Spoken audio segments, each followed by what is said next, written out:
Welcome to Cincinnati NAACP Truth to Power on the Block Digital Network. My name's Nicole. I'm the second Vice President, Criminal Justice Chair for the Cincinnati NAACP. And I'm Joe. I am the first Vice President and the Chair of the Environmental Climate Justice Committee. And we are here to give you information, motivation, and inspiration so that you can be empowered and be the change in your communities, because you are the movement. And our President of the Cincinnati chapter NAACP is Robert Richardson Sr., and he sends his well wishes and greetings to all of you. And thank you to everyone who's listening to us today, whether it's Spotify, iTunes, Speaker, or whatever listening streaming site you use. Thank you for tuning in today. We have a lot to cover, a whole lot to cover, because it's been a whole lot going on. Yeah, a lot happens every week. And let me say this: Happy Black History Month. Happy Amen. Black History Month. Happy Black History Month. Yes. It is our month, so, say it loud, say it proud. Say it loud, say it proud. I'm black and I'm proud. Black 365. Exactly. And make sure that the children this month really get a clear understanding, more than just what we typically hear of some of our leaders. Let them learn more in depth about a lot of different individuals who have contributed to the success of this country and to the advancement of our race. That's right, because we stand on the shoulders of them and in the shadows of all the accomplishments that they've set before us. Yes, we do. Yes, we do. So first, we're going to hit it with a a very controversial topic. Just recently, we had the governor of Virginia here. Yeah. Boy, I'm glad you bring this up first, because I was watching Trevor Noah last night. Really? He went in. Okay. So let's talk about it. Well, let's talk about it. So, if you haven't heard, so we have the current Virginia Governor Ralph Northam, who faced growing calls from prominent Democrats throughout the party to resign over a 1984 med school yearbook photo, where basically it is him. Well, it is two individuals, one dressed in blackface. I guess it's a person supposed to be Michael Jackson, I'm not sure. And then the other person is in straight robe of the KKK. And this is not a high school yearbook. This is med school. These are young adults. He came out and apologized when the picture first surfaced. He apologized, and said that, there was no place for it, blah, blah, blah. Then he backs up, hit the brakes, put it in reverse. Like, look out, I'm backing up. Wait a minute. He said, wait a minute. I don't think that was me in that picture. I don't think that was me. You don't think? I don't think that was me. Well, who you think it might be? And then, who could it be? He doubles down at his press conference and said that he was at a dance contest, dance competition, and he had on his Michael Jackson outfit, and he was doing the moonwalk. Yeah.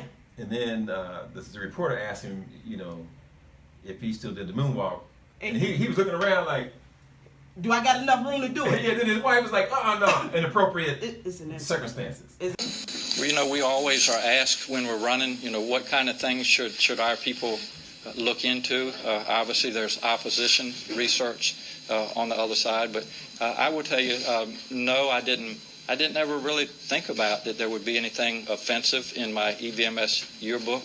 But this literally hit me like a ton of bricks last night. It totally caught me off guard. So it was something that I wasn't expecting. And to your point, the people that do that kind of research, perhaps they should have looked at that. And you said that the competition in San Antonio was a dance competition? Yes.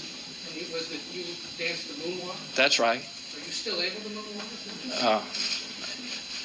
Inappropriate circumstances. My wife says inappropriate circumstances. Your boy was literally about to do the moonwalk. But what he said was, when he put the shoe polish, he said, if you ever know about you put shoe polish on your face, you can't put a lot because it's hard to get off. Well, damn. If you put shoe polish on your face, black shoe polish, it's hard to get off. I'm trying to figure out what's wrong with just simple, face paint. No, hold on. Why do you have to use shoe polish? What? Why do you need face paint to act like you're Michael Jackson dancing the moonwalk. Exactly. People can kind of get that if you're dressed with the glove, Yeah. the shoes, Shivering. the white socks, the hat, they kind of get that you're trying to impersonate Michael. Yeah. You don't need to put any kind of color on. You can sing any of his songs. So. No, that's Michael. But that was a stretch. It was beyond a stretch. And the shoe polish, I mean, I was offended just on that alone. I hope he broke out into an incredible rash putting that stuff on his face. It was just ridiculous. It's just like, say we had a history with white people where we demeaned them and used whiteface. And instead of just using, something simple like face paint or whatever, I go and use whiteout.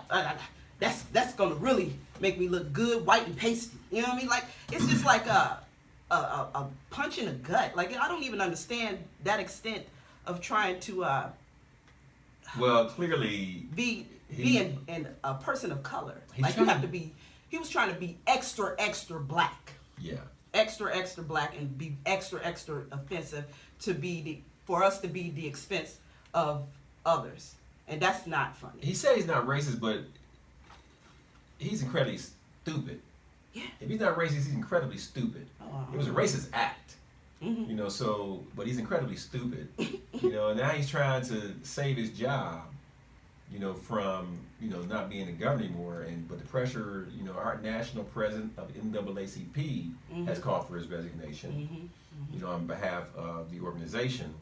Yeah. And there is no place for that kind of depiction. And we go back to the minstrel shows and all that kind of stuff, and it's hurtful to, it should be hurtful to everyone, but if people don't look like us and don't understand, they can't relate, and they think, oh, it's a big deal, you're just having fun. But at whose expense? Right. It's never acceptable, and especially in modern day, and you're trying to backpedal and dig your way out of this hole. Try. I think he's toast. I think he's toast. I was almost about to say burnt toast. But look, this is I have one more question with that. Like, the other concern I have, where did they find the robe? Was that out of somebody's great-great-grandparents' closet? Like, where is all the Grandmaster and KK robes? They just hiding away in the attic. Well, how that looked really pressed and clean and accessible. Well, some people, maybe they could have borrowed it from a museum or something. Nah, that's too much. A museum ain't gonna just let you come on, borrow anything. That came out of somebody's home. You don't have to be very creative because, they were using sheets and, that looked different things like that. Original to me. Yeah. And I just feel like, that part of history is long-standing. And that's, are people taking those to the dry cleaners? Like, or is it just locked away in the attic?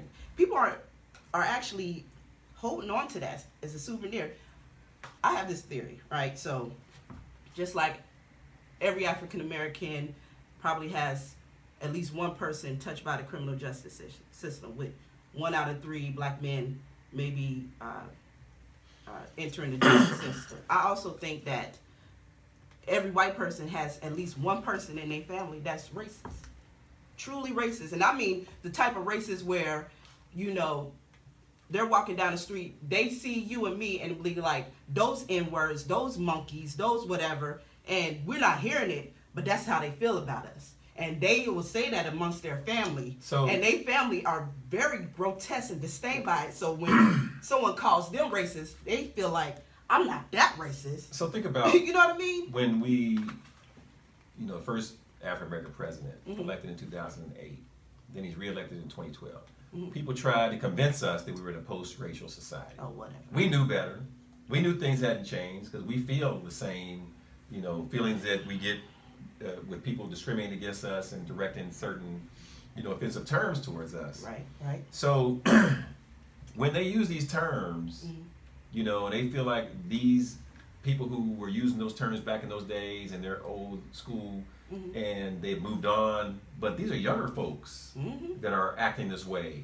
They passed that down. Exactly. It's in their lineage. They're just passing this hate on down. No one's born. And we thought that these newer generation, the millennials, that we could beyond that. Right. But they pass it on, and some of them really feel that way. Yeah. And they blame it on their, naivete because they're young, they haven't learned anything, they haven't matured yet. But these are people who have privilege and entitlement, and they get to take advantage of opportunities that we don't get on the first go around. You know, we get whatever's left over, but they have privilege and entitlement, and then when they get to where, you know, they want to be in their careers, then they say, well, I've evolved, my thinking has evolved, I don't think that way anymore. But can you really kind of escape from that?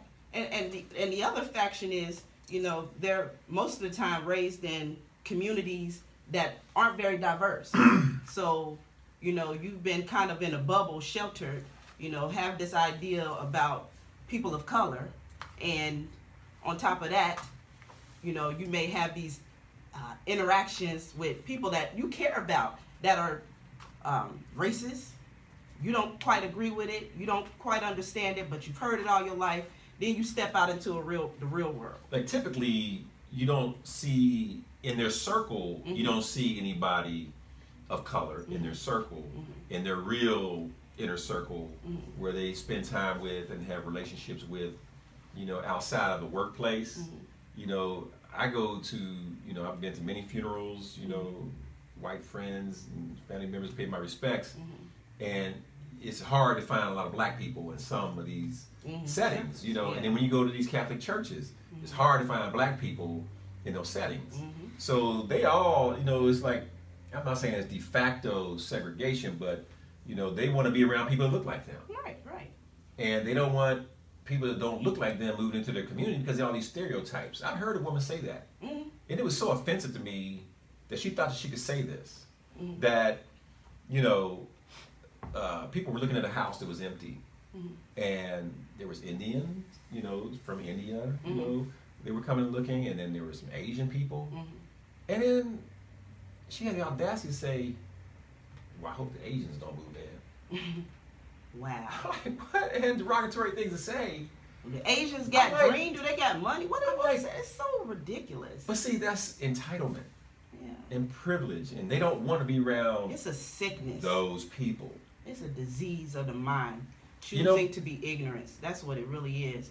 And it's a shame. It's a shame that that disease, that illness of the mind has lived and been able to just evolve generation after generation after generation. Like, I can't even stomach the thought of just people who see other people less than them. Like, if I have a bad experience with a white person, I don't, you know, have it against all white people. Right. You know, but there are some, I'm not saying all, but there are some who, if they've had some kind of trauma, in some, like this Liam Neeson guy. Oh, let's Liam, they have some kind of trauma, Yeah. and then they just, any black person, they can't stand, and they look at them all the same. Right. You know, so that mindset, you know, is deeply rooted. Somewhat. You know, and it could be triggered by some kind of incident or something like that. Yeah. So we segue into that, talk about Liam Neeson and his Right. outburst. So Liam Neeson, this is the He's an actor. Actor. Some of you may have seen him in the one movie, Taken. Taken. And in an interview recently, he recalled a deep urge to commit racial revenge against a black person after learning that a loved one was raped. His questions to this loved one was, you know, do you know who it was? And then his next question was, well, what color was it? See, it's a person, it's a man that did this. So why is he focused on the color? This is another human being that did this. He goes to the color. Because see, that's something he's got inside already. He just wants it. If it's one of them, oh, I'm going to go get him. But what if she had said the person was white? Do you think he he would have still been probably on a would have rampage? but no, he would have been on a He would have rampage been like that. on a weak rampage, like he said, looking for a white bastard to No. lay into. You think he would have? And see, someone had a good friend of mine used that example one time. This was like a life experience for her, where on the job, something had happened, and there was a black employee. And, you know, I guess something went wrong with the black employee, and so they had to let the black employee go. And then the, I guess, supervisor said something to the effect, you know, I'll never hire black person again. And this person turns to that and say, would you have said that if the person was white? Right.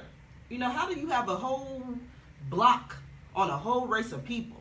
You know what I mean? It's just like, but sadly, and when we're talking about institutional racism and discrimination, for a lot of people, that's the way they deliver their racism. They may feel like, oh, well, I don't go around calling you the N-word, and I don't, wear blackface, and I am not calling you monkeys and stuff, but, you exhibit racism and discrimination in manners like this. And so through bias, discriminatory actions. Implicit bias, right. So should the taken star be given the benefit of the doubt for sharing his honest truth about his past transgressions? Because there's a lot of people saying, well, he was just being honest in the moment. I appreciate his honesty, that he's exposed himself now. Yes. And, if we can talk about somebody who is dressed in a robe and blackface, thinking that they're just, being creative and having fun, and we want them to resign and be fired or whatever and hold them accountable. Right. The things that he said was deeply disturbing to my soul. Yeah. When I heard what he was saying, I'm done. I'm like, I will not watch his friggin' movie. Never.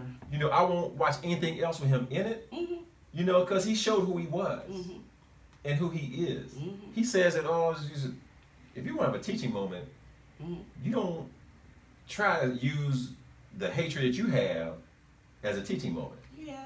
And I think it's still deeply embedded in him. If something else happened, if another person in his circle had some kind of traumatic incident and is a black person, hey, would he have a relapse? Yeah. Would he relapse into that feeling he had back when his friend was raped? Yeah. And your feelings are valid, just like millions and millions of other African Americans and other individuals who are appalled by this notion. Because at the end of the day, even if it's 40 years ago, whatnot, or 25 years ago with the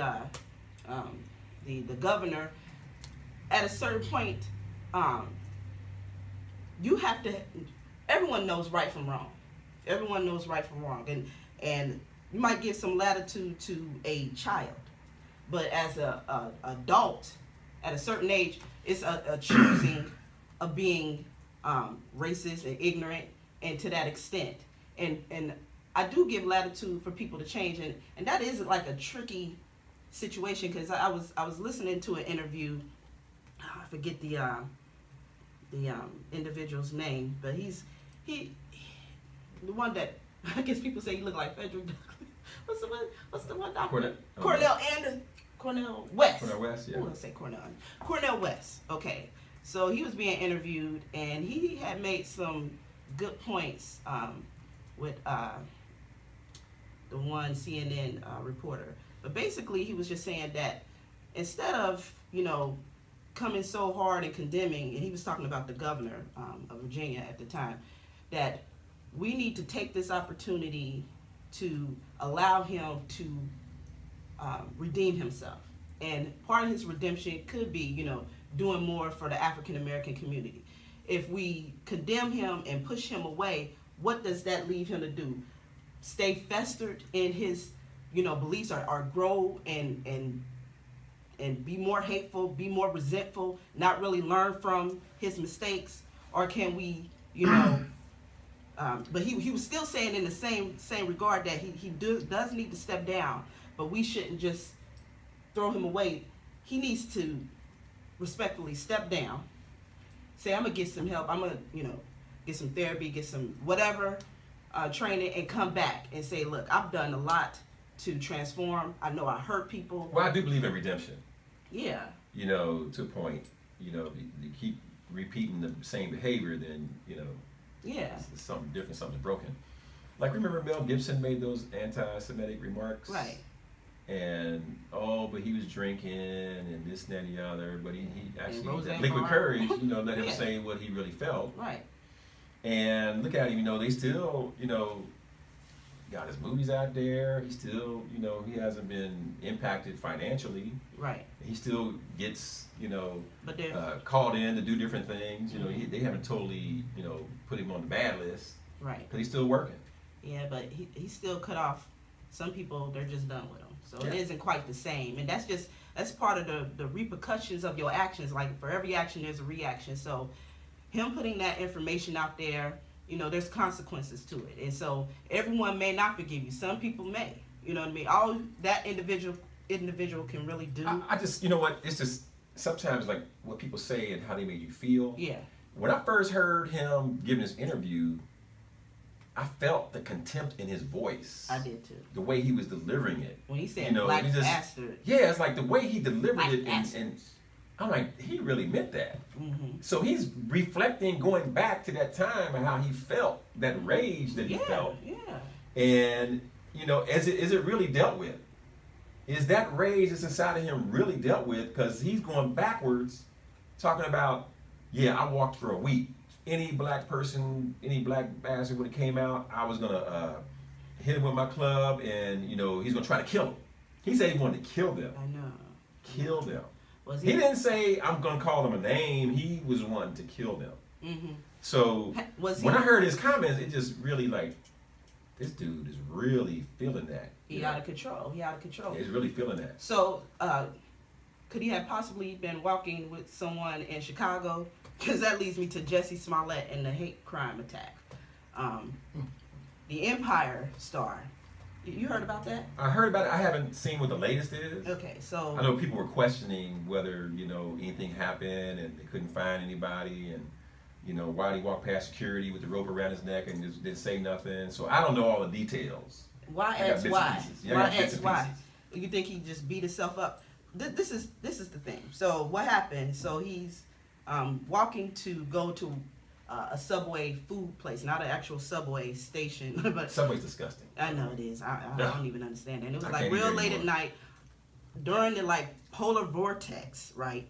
And supposedly some two guys wearing MAGA hats yelled out some homophobic slurs, end up beating him up, placing him in a noose, a real skinny noose, and pouring bleach on his face.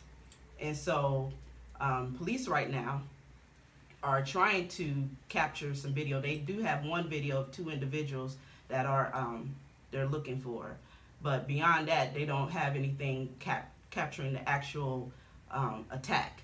And so a lot of questions are being raised, and one because he didn't turn over his cell phone, which I don't feel like he needs to do. Well, you know, he might have somebody on them to see. Exactly. Because once they You're a go in there, they celebrity. might say, well, I ain't looking for that. Oops, what's this? You know? Exactly. It's public records. That's what they do. It's public records once you turn in Yeah. this evidence. It would be nothing more that he. What would they get off their cell phone? Well, basically, he What said would that they he was talking to someone as right before the attack. Okay, so the person who he's talking to say, hey, yeah, I was talking to him on the phone. Yeah, yeah. I mean, that's the chief of police said that. That's neither here or there. If he doesn't want to turn in his phone, that's fine. But Yeah. you know, now it's become this whole thing. Well, is he making this up to get some exposure or whatnot? And I think it's a bit much. He had bruised ribs, a scratch on his face or whatnot.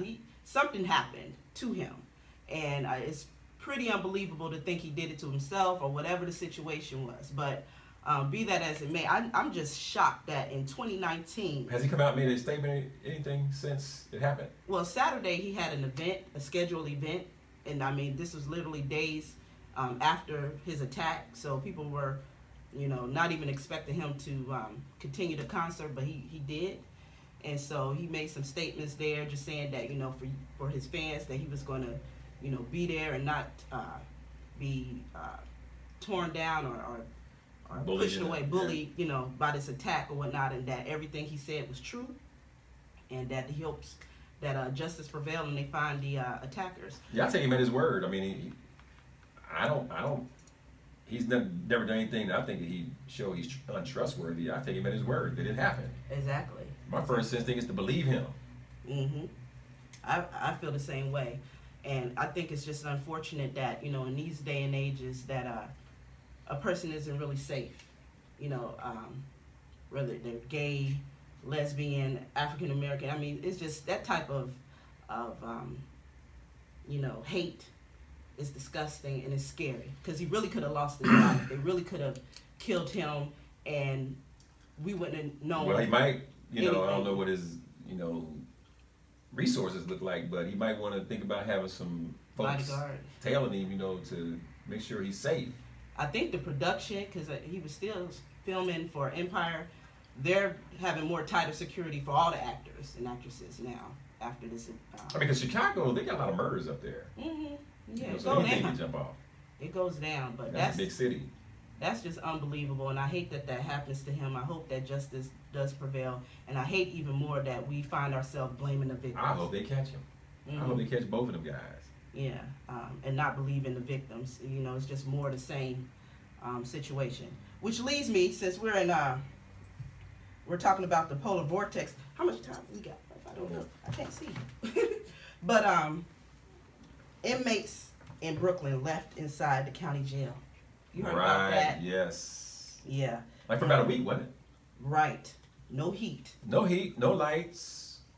Was that like cruel and unusual punishment? Yeah, that's pretty extreme right there. Like, they have an obligation.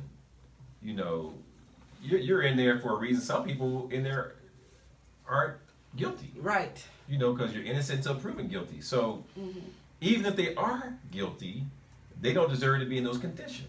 Not and it is their responsibility, because they have custody of these people, to look after their well-being. Absolutely. And they should have a contingency plan. When this kind of stuff jumps off, they need to have a contingency plan and execute it, because I'm sure they can get enough vehicles with some buses to empty them out and put them somewhere. Right. And have a perimeter set up where they can make sure that nobody's gonna, disappear. But that was cruel and unusual punishment. Those are truly the forgotten citizens of America. I mean, you damn near can do anything to them, and no one does anything. They're in conditions. It is not a place of rehabilitation. Because a lot of people think immediately, you're in jail, you're guilty. So they think they're inmates, they're in the jail, right. They're not tax-paying citizens, we don't care. It's a daggone shame. And someone should be held accountable for allowing that. And to even go further, because during the government shutdown, there was a lot of prisons that had prisoners on lockdown during the whole shutdown. And that's just because they were low on staff. And so, once again, there's no accountability for these private prisons, a lot of private prisons, state prisons, and something has to be done with that, because see, I don't know, was that a for-profit prison? With the government? I mean, the jail that they were in, was it a county jail? Sure. I'm not sure. So I don't know if it was county or if it was for-profit, because a lot of times these jails, have turned into a golden pot at the end of the rainbow for some of these people, because there's different things that they do. I learned a lot of. I had a person I was trying to help get out of jail. They were in another state. They have video conferencing. Okay. For people who go visit their loved ones and they can't get there. Yeah. But they have to pay for it. Yeah. So you have to sign the jail has to sign a contract. Mm-hmm. And they have the things with the phones too. You have to sign a contract. Mm-hmm. And then everybody has to buy into it. Yeah. And out of these poor families, they like really just drain. Everything is jacked up in prices. It is rigged, because some of them you can't go and visit your loved one in person. Mm-hmm. You have to do the video thing. Right. Because you have a contract. You can't see them in person. You got to have that personal, you got to feel like you're connected. You got to go up there and see them. You don't want to be on this video conference. Yeah. It's a sad situation, but let's see if we could get this in real quick. The state of the union. So, ironically, after reports of Trump's longtime confidant and political Republican operative Roger Stone was indicted for obstruction of justice for lying to the FBI about Russian interference and witness tampering, that very same day, your president decided to end the shutdown, the longest shutdown in history. It was a full 35 days. Because they want to deflect the attention. He's in control. He can deflect the attention away from that. Right. And back on it. Oh, wow, we got money again. Yes. But how out of touch do you have to be to use the livelihood of Americans as a bargaining tool for a medieval war? Well, come on now. We're talking about 45. Come on now. Right.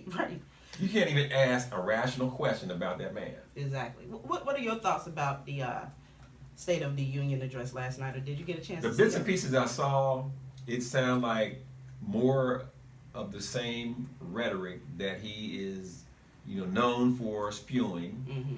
And he sounded like he was out there on the campaign trail, with what he's going to be feeding his base. Right. So he's talking to his base. He's not talking to everyday Americans.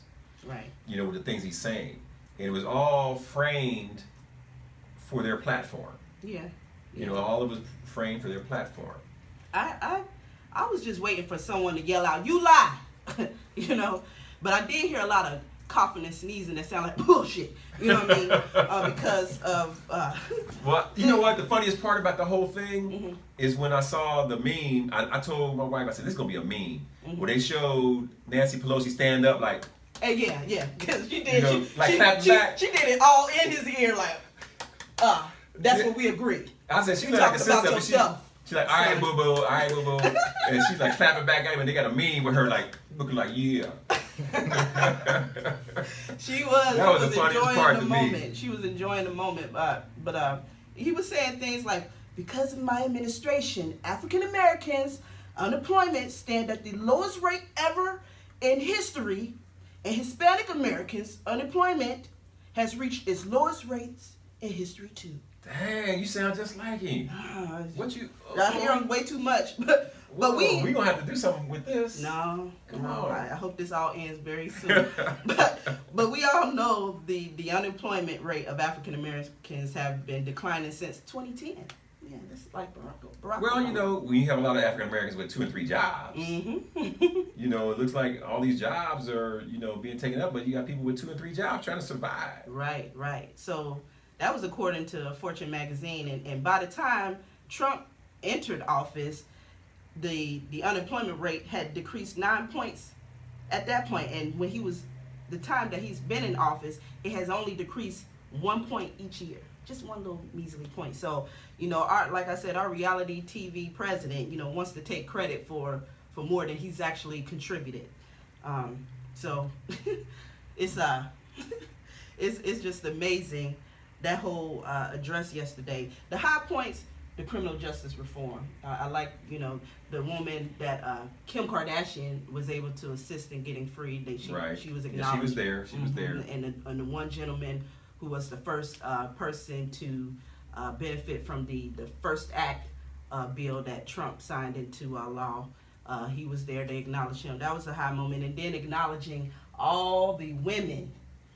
Girl power. Yeah. Black girl magic. Girl power. Oh, they stood up and they clapped and they said USA. And the first he was just like, got me. You got me. You got me. But yeah, those was highlights. Damn, they spun it on me. Yep. If you haven't watched it, I guess if you got an hour and a half of your life to waste, you can give it a go. But like Joe said, it's pretty much the same old. I really did like our girl from Georgia. Oh, Stacey Abrams. She did the response. Yes. Did you get a chance to see her? I didn't have a chance to see her. Okay, well she did very, very well. I really liked the point that she made, starting off her story about her family, and she talked about her father, hard working blue collar workers and educators and whatnot, and even in the pastors or religious field.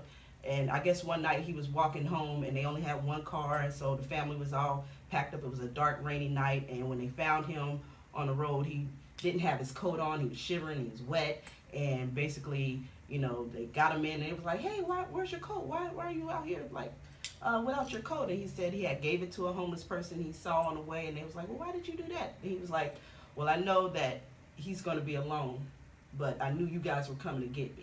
And she used that analogy just to say, as Americans, we take care of each other, through worst times or whatever. And that's what, the heart of what this country is supposed to be about. And so it just really appealed to the greater good. And there are a that lot of this people like country that. can be. Black, white, all colors, that will, when there's a time of need, they will step up. Yeah. And she talked about, that's our first responders and everyone. So it was good, and for someone that's not even elected in office, which she made history, the first African American woman to deliver the Democratic address and to not be in office, but she's a rising star. So look for her, Stacey Abrams, okay, in Georgia, right? She's yes, in Georgia. Yes. So I think that's gonna wrap it up for us. Yeah, it's been a pleasure today. We hit it. We got a lot of topics. Yeah. See how much he has to edit it down and make it 30 minutes. All right. Well, thank you again for listening to Truth to Power. I'm Nicole. And I'm Joe. And we're out. Power to the people.